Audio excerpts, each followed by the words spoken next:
आज हम करेंगे भारत में मतदान व्यवहार को प्रभावित करने वाले तत्व कौन कौन से हैं। सबसे पहले आता है कि मतदान व्यवहार क्या होता है। मतदान भारत में जैसा कि लोकतांत्रिक प्रणाली है, अमेरिका में अध्यक्षात्मक शासन प्रणाली है, भारत में संसदीय शासन प्रणाली है, भारत में लोगों का जो प्रजातंत्र है, लोगों के द्वारा लोगों का शासन है।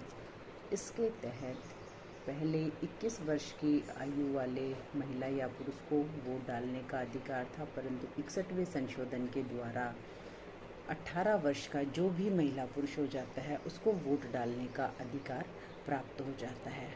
अब प्रश्न आता है कि मतदान व्यवहार क्या होता है। हम किस कारण से किन किन बातों से प्रभावित होकर अपने वोट का प्रयोग करते हैं। एक मतदाता जब वोट डालता है तो वो किन किन बातों से प्रभावित होता है या कौन कौन से तथ्य ऐसे हैं जो उसको वोट डालने के लिए प्रभावित करते हैं, प्रेरित करते हैं, तथा किस प्रकार वो अपने वोट का प्रयोग करता है। तो ये कहलाता है मतदान व्यवहार। अब आता है कि मतदान व्यवहार को प्रभावित करने वाले कौन कौन से तत्व हैं। हमारे देश में 1952 में पहली बार लोकसभा का चुनाव हुआ। तब से लेकर आज तक करीब करीब 17 लोकसभा चुनाव हो चुके हैं। चुनाव आयोग ने बहुत ही निष्पक्षता से चुनावों को संपन्न करवाया है और आज हम देखेंगे कि एक मतदाता अपने वोट का प्रयोग किन किन कारणों से प्रभावित होकर करता है। सबसे पहले आता है जाति। जाति एक ऐसा तथ्य है जिसमें आज भारतीय राजनीति उलझ कर रह गई है। मॉरिस जॉनसन का कहना है कि जाति आज एक बहुत ही महत्वपूर्ण राजनीतिक दल बन गया है। जब भी हम वोट डालते हैं तो हम अपनी जाति के उम्मीदवार को ही वोट देना पसंद करते हैं। हम उसकी योग्यता को बिल्कुल भी नहीं देखते, योग्य है नहीं है, या वो हमारे काम करता है, समाज को एक अच्छी दिशा दे सकता है।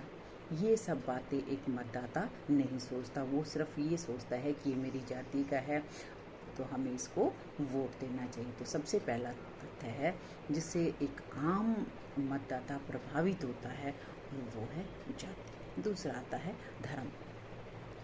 जब भी भारत में चुनाव होते हैं तो जिस क्षेत्र में जिस धर्म के जिस जाति के लोग ज़्यादा होते हैं वहाँ पर उसी जाति के या धर्म के प्रत्याशी को चुनाव मैदान में खड़ा किया जाता है ताकि ज़्यादा से ज़्यादा वोट उसी जाति के धर्म के उसको प्राप्त हो सके और लोग अपने धर्म के अनुयायी को या अपने धर्म के मानने वाले को ही ज़्यादा वोट देना पसंद करते हैं। तो जाति, भाषा, धर्म, क्षेत्रवाद, ये ऐसे 4 तथ्य हैं जिसमें एक मतदाता अपने मत का प्रयोग करते समय सबसे पहले ये चारों चीज़ देखता है कि ये हमारे क्षेत्र से है तो उस प्रत्याशी को वोट दिया जाता है, ये मेरी भाषा का है इसको वोट दिया जाता है, मेरी जाति का है, मेरे धर्म का है। तो हमारी राजनीति जाति, भाषा, धर्म और क्षेत्रवाद इन सब चारों चीज़ों में उलझ कर रह गई। तो एक मतदाता जब भी वोट डालता है तो वो इन चारों तथ्यों से ऊपर नहीं उठ सकता, इनमें ही उलझ कर रह जाता है और अपने मत का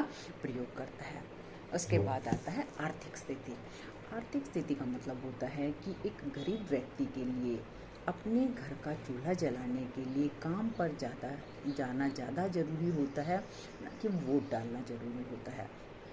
कई बार किसी भी पार्टी के लोग गरीब लोगों का वोट खरीद लेते हैं, उनको वोट के बदले पैसे दे देते हैं और उनका वोट अपने पक्ष में डलवाने में सफल हो जाते हैं। तो आज राजनीति नोटों की राजनीति, नोट बदले वोट की राजनीति बनकर रह गई है। तो गरीब व्यक्ति एक दिन काम करने की बजाय वो ये सोचे कि वोट डालने जाएगा तो उसका सारा दिन उसमें लग जाएगा और वो अपने परिवार का भरण पोषण नहीं कर पाएगा। तो इस आर्थिक स्थिति से उबरने के लिए भी या अपने वोट को वो बेचने पर मजबूर हो जाता है। तो गरीब लोगों के वोट बहुत से पार्टियों के जो पैसे वाले लोग हैं, धनाढ्य लोग हैं, वो उनका वोट खरीदने में सफल हो जाते हैं। उसके बाद आता है सामाजिक संबंध। मानव एक सामाजिक प्राणी है और वो समाज के बिना नहीं रह सकता। जो व्यक्ति समाज में नहीं रहता या तो वो पशु है या फिर वो देवता के श्रेणी में आता है। एक साधारण मानव बिना समाज के नहीं रह सकता। समाज में ही उसका विकास संभव है और समाज में हम एक दूसरे के साथ अपने संबंध बनाए रखते हैं। तो हम जब भी वोट डालते हैं तो अपने रिश्तेदारों को, दोस्तों को, अपने जिस पार्टी के पक्ष में हम डालते हैं तो उन लोगों को भी उसी व्यक्ति के या उसी प्रत्याशी के पक्ष में वोट डालने के लिए प्रेरित करते हैं। और अपने परिचितों को भी, जान पहचान वालों को, अपने पड़ोसियों को, रिश्तेदारों को, सबको हम कहते हैं कि आपको इसको ही वोट देना है। इससे क्या होता है कि हमारा जो आपसी संबंध है वो भी, हम जिस समाज में रह रहे हैं वो सब मिलकर एक ही उसी प्रत्याशी को वोट देता है। फिर आता है प्रत्याशी का व्यक्तित्व। अब जो उम्मीदवार मैदान में खड़ा है उसकी पर्सनैलिटी कैसी है, वो लोगों को अपने भाषण से, अपने काम से, अपने नेतृत्व से कितना जनता को प्रभावित करता है, प्रेरित करता है कि लोग उसको वोट दें और दोबारा उसको चुनाव जीतने का मौका दें। तो व्यक्ति का व्यक्तित्व भी वोट डालने के लिए एक मतदाता को प्रभावित करता है। आज जो हमारे 16वीं लोकसभा का जब चुनाव हुआ था तो प्रधानमंत्री नरेंद्र मोदी बने थे, तो किसी ने ये सपने में भी नहीं सोचा था एक चाय बेचने वाला देश का प्रधानमंत्री हो सकता है। ये उसके महान व्यक्तित्व का ही परिणाम है कि वो इस पद तक पहुंच गया। उसके बाद आता है व्यक्तिगत संपर्क। जो लोग ज़्यादा जनता के संपर्क में रहते हैं, ज़्यादा जनता की समस्याओं को दूर करने का प्रयास करते हैं, जनता के हालचाल पूछते हैं, उनके संपर्क में आते हैं, तो वो लोग भी एक मतदाता को अपने पक्ष में करने में सफल हो जाते हैं। उसके बाद आता है चुनाव प्रचार। चुनाव के समय में हर पार्टी के उम्मीदवार ज़्यादा से ज़्यादा अपने उम्मीदवार के बारे में, हर पार्टी अपने उम्मीदवार के बारे में बहुत बढ़ा चढ़ाकर प्रचार करती है। उसमें रेडियो, टेलीविज़न, समाचार पत्र और अन्य साधनों से प्रचार प्रसार किया जाता है। जन जन तक उनकी आवाज़ पहुंचाई जाती है और उनकी खूबियों को, उसकी उपलब्धियों को बहुत बढ़ा चढ़ाकर जनता के सामने पेश किया जाता है ताकि जनता उससे प्रभावित हो और उसको वोट देने में सफल हो जाए। उसके बाद आता है नेतृत्व। नेतृत्व का मतलब होता है एक लीडर कैसा है, हम एक कैसा लीडर चाहते हैं, या हम ये सोचें कि एक हमारा लीडर कैसा हो जो एक देश को स्थायी सरकार दे सके या जिसके नेतृत्व में हमारा देश उन्नति कर सके, दिन दुगनी रात चौगुनी उन्नति करे। ये हमारी जितनी भी समस्याएं हैं उन समस्याओं से हमें मुक्ति दिलाए, एक अच्छा नेतृत्व करे, देश को एक अच्छा दिशा निर्देशन दे, हमारी समस्याओं से हमें निजात दिलाए और देश को विकास के मार्ग पर लेकर जाए। तो ये नेतृत्व भी हम आम जनता को प्रभावित करता है। जैसे भारत में बहुत से ऐसे नेता हुए हैं जिनके नेतृत्व से प्रभावित होकर जनता उन्हें वोट देती। जैसे पंडित जवाहरलाल नेहरू थी, श्रीमती इंदिरा गांधी थी, लाल बहादुर शास्त्री थी। ऐसे बहुत से नेता थे जो अपने व्यक्तित्व के कारण ही जन जन को प्रभावित करने में सफल होते थे। और आज का जो हमारा वर्तमान नेता है नरेंद्र मोदी, उसके व्यक्तित्व से भी जनता, समाज सब प्रभावित है। उसके बाद आता है दल और उसके प्रत्याशी की जाति की संभावना। कई बार ऐसा होता है कि जिस भी प्रत्याशी जाति का प्रत्याशी मैदान में खड़ा है तो ये एक लहर बना दी जाती है कि इस बार ये पार्टी जीतेगी या इस व्यक्ति के जीतने की पूरी संभावना है, इस जाति के उम्मीदवार की संभावना है। तो एक ऐसी लहर बना दी जाती है कि आम जनता उससे प्रभावित हो जाती है और फिर अपना वोट उसके पक्ष में करने के लिए वो मतदाता सहमत हो जाता है। फिर सरकार की स्थिरता। अब आए दिन अगर देश में चुनाव हो तो जनता भी पसंद नहीं करेगी और देश का प्रशासन भी सुचारू रूप से नहीं चल सकता। इसलिए जब भी देश में चुनाव होते हैं तो ये देखा जाता है कि कौन सी ऐसी पार्टी है जो देश को एक स्थायी सरकार दे सकती है, जिसका स्पष्ट बहुमत आ सकता है। तो ये सब बातें भी एक मतदाता को प्रभावित करती हैं और वो उनसे प्रभावित होकर अपने वोट का प्रयोग करता है। उसके बाद आता है राजनीतिक दलों के अपने घोषणा पत्र। जब भी देश में चुनाव होते हैं तो हर राजनीतिक दल अपना अपना चुनावी घोषणा पत्र जारी करता है।